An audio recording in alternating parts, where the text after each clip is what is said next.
کی اصل حقیقت کیا تھی، اصل تو یہ ہے۔ تو خیر کہاں سے کہاں بات چلی گئی۔ تو جیسے جسمانی بیماریوں سے لڑنے کے لیے اللہ نے ہمارے اندر بیکٹیریا پیدا کیے ہیں نا، ایسے ہی جنات اور شیاطین بھی ہمیں ہر وقت نقصان پہنچانے کی کوشش میں لگے رہتے ہیں، جس کو سائنسدان نہیں مانتے، کیونکہ جنات لیبارٹری کا ٹاپک ہی نہیں ہے، موضوع ہی نہیں ہے۔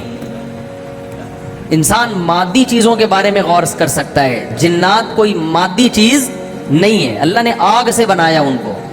لہذا وہ انسان کی پہنچ سے کیا ہے، بالاتر۔ فرشتے بھی انسان کی پہنچ سے اوپر کی چیزیں ہوں۔ اللہ نے بتا دیا میں نے روشنی سے ایک مخلوق پیدا کی جس کو فرشتے کہا جاتا ہے، اور ایک مخلوق میں نے آگ سے پیدا کی ہے جس کو جن کہا جاتا ہے، وہ الگ مخلوق ہے، وہ لیبارٹری میں آ ہی نہیں سکتی، وہ ہاں محسوس ہو سکتی ہے جس کو وہ ٹچ کرے، ٹھیک ہے نا، جس کو نظر آ جائے، جس پہ سوار ہو جائے اس کو محسوس ہوگی۔ تو وہ اللہ کا ایک نظام ہے۔ تو اب جنات کی طبیعت میں شر غالب ہے، جنات ہر وقت انسان کو نقصان پہنچانے کی کوشش میں لگے رہتے ہیں، لیکن اللہ نے جیسے باہر کے بیکٹیریا حملہ کرتے ہیں تو اندر بھی جراثیم رکھے ہوئے ہیں، ایسے ہی باہر کی یہ جو مخلوق ہے جو نظر نہیں آتی یہ حملہ کرتی ہے، تو اللہ نے اس کے دفاع کے لیے بھی ایسی مخلوق انسان کی حفاظت کے لیے رکھی ہوئی ہے جو ہمیں نظر نہیں آتی، جس کو کیا کہا جاتا ہے، فرشتہ۔ انگلش میں، عربی میں ملائکہ،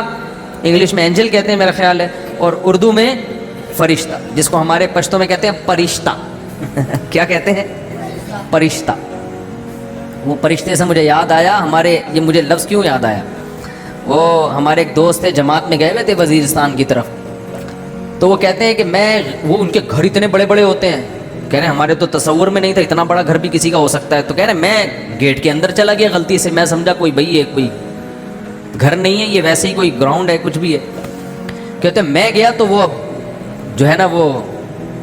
ایک دم سب غصے میں آ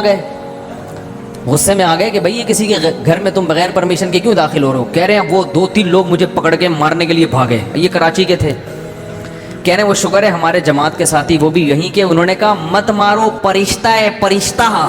یہ بری نیت سے نہیں جا رہا ہے بھائی، یہ تو وہ کہتے ہیں انہوں نے 2-3 دن اعمال دیکھے نا ان کے کہ یہ نیک آدمی ہے، تو کہنے لگے اس کو مت مارو، یہ پرشتہ ہے پرشتہ۔ تو اس کو یہ لفظ یاد ہو گیا، کہہ رہا مجھے اتنا اچھا لگا ان کا یہ لفظ، مجھے واقعہ یاد آتا ہے کہ بھائی مجھے مت مارو، اس کو مت مارو، یہ کون ہے، پرشتہ ہے، یہ کوئی بری نیت سے نہیں آیا ہے، غلطی سے چلا گیا بیچارہ۔ وہ تو شکر ہے وہیں کے مقامی آدمی نے بچا لیا، ورنہ اس کا انا للہ ہو سکتا ہے اس کے خون میں سے بھی خوشبو آ رہی ہوتی 2-4 دنوں بعد، ٹھیک ہے۔ تو کیا بات کر رہا تھا میں، ہاں، تو فرشتے بچاتے ہیں اللہ کے حکم سے، بہت سارے فرشتے ہوتے ہیں جو آپ کی حفاظت پہ مامور ہوتے ہیں، اور یہ دن رات یہ چل رہا ہے۔ اچھا بات چل پڑی ہے تو فرشتوں سے ایک دو بات اور یاد آئی، لا الہ الا اللہ محمد رسول اللہ علیہ صلاۃ اللہ وآلہ والحمد